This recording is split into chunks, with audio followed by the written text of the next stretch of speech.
ঘরে আমি যেহেতু ব্যাচেলর মানুষ, সিঙ্গেল পোলা, হ্যাঁ? সুতরাং ঘরে টুকটাক কাজকাম করতে হবে। সুতরাং আজকে আমি সোফার কভার-টভারটি লাগাই আমি নিয়ত করছি। পরে আমার ভাগ্নে আছেন ঘরে, ভাগ্নেরে কইলাম, "ভাগ্নে আয়ো একটু কাজ-টাজ করো, হেল্প করো।" আমি তো জাস্ট নামেমাত্র কাজ করলাম। যেহেতু আমি বাদামি পোলা, হয়রে পোলা আরকি মানে আইলসা যেটারে কয় আইলসাস লিমিট ছাড়া সব কাজ দিয়ে ভাগ্নে একলা টুট করে ফেলতেছে। একসাথে করে ফেলতেছে, দ্রুত করে ফেলতেছে। ভাগ্নে কথা হলো এটা কাজ শেষ করে পরে খাওয়া-দাওয়া করে পরে আর আমি তো নামেমাত্র আছি যে ভাগ্নেরে কইতেছি আর আটতাছি এদিকে এদিকে যাইতেছি, টুক করতেছি, মোবাইল টিপতেছি। কারে রইছি ঘরে আমি ভাগ্নে মাঝে, মাঝে রাগ উইঠা ছুট মারে ধরে আমারে কয়, "যাওন তো তোমার কাজ করানো লাগতো না।"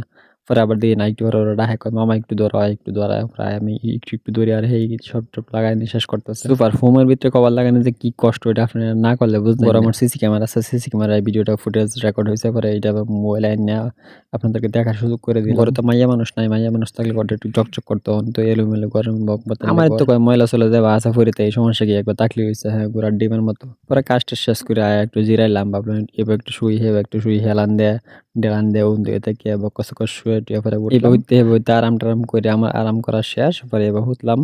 হুইতে কইতেছি না এখন উইঠা পড়ি আর কত পরে কইলাম বাই বাই টাটা।